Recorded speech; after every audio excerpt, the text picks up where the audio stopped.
Ago, I had a friend have a film in it.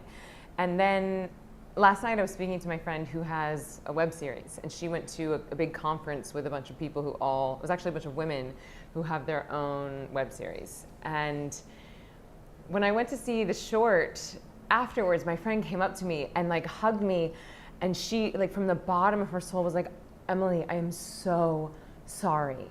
And I was like, what happened? What happened?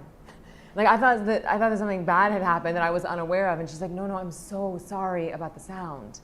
I was like, what sound? And she was like, no, just the sound was so bad, and I'm so sorry. And I was like, I have no idea what you're talking about.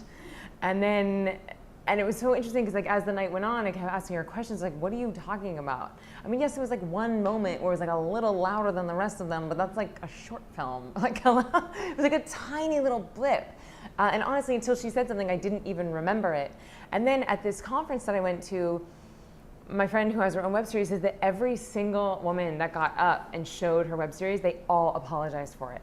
They're like, but we didn't really have the time, we didn't totally have the budget, and I'm sorry about this because, and if you've ever sat in on auditions, you will see at least 20% of the people will walk in and be like, I'm so sorry I'm late, I'm so sorry, I just got the sides last night, I didn't have time to memorize them, I'm so sorry. Oh wait, you don't want me to sit down, I'm sorry.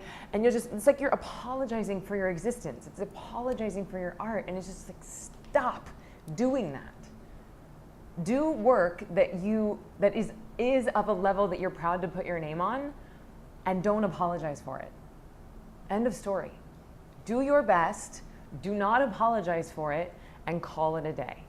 Now, if you accidentally run over someone's foot and their foot is broken, or if you wrong someone and you know that you have wronged them, then yes, you want to ask for someone's forgiveness.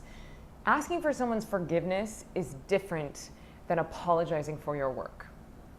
And I hate to say this, but I do think that women do this more often than men. And I don't like to put out like, sexist or stereotypes in one direction or the other, but I do just see it happen a ton more often with women than I do with men. So, but that doesn't mean that we can't all up-level. We can all get better at this. And here's the thing, if you're really doing your best, you have nothing to apologize for.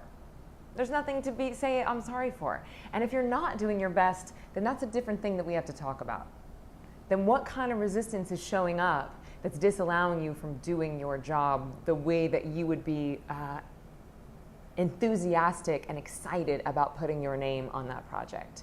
Because the thing is, none of us are working with perfect conditions. We all got the sides yesterday. We all don't have the budget that we want. We all don't have enough time to make it perfect. There is no such thing as perfect. So instead of apologizing for it, or worse yet, not doing it, do it. Do your best with what you have. Get creative. Make it work, as Tim Gunn says. Anyone watch that show anymore? No.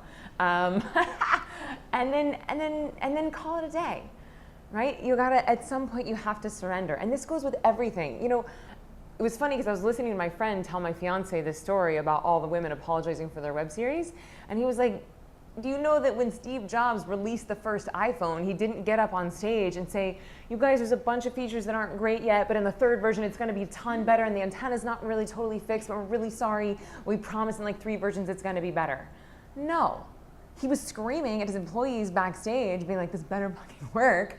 But then he goes out on stage and he sells it like it's the best thing since sliced bread, and we all eat it like candy. We can't get enough Apple products. We want them so bad because we believe that they're gonna change our lives.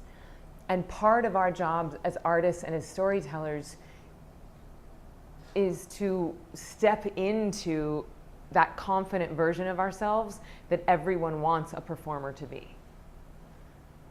Now, obviously authenticity trumps all, but nobody wants to watch an insecure person who is riddled with neuroses get up on stage and massage their neuroses. Like, that is not enjoyable for anybody. So what we have to start to do is cultivate this confident part of ourselves. And the truth is that if you really, truly do your best with what you're given, you will start to be more confident about it. It's when you don't do your best and you let resistance get the better of you that then you feel like there's something to apologize for. And that becomes a very slippery slope and a downward spiral. So what we gotta do, we gotta keep raising the bar. We gotta keep expecting better and better of ourselves. Do the best of what we have. It's never gonna be perfect. And then put it out there with confidence and generosity. Because at the end of the day, when you're auditioning, you're being generous. You're giving a free, generous gift of your talents to that person in the room. So do that with joy and humility, yes, but don't apologize for who you are. Don't apologize for your existence. Don't apologize for your work. Do work that you're proud of and don't apologize for it. The end.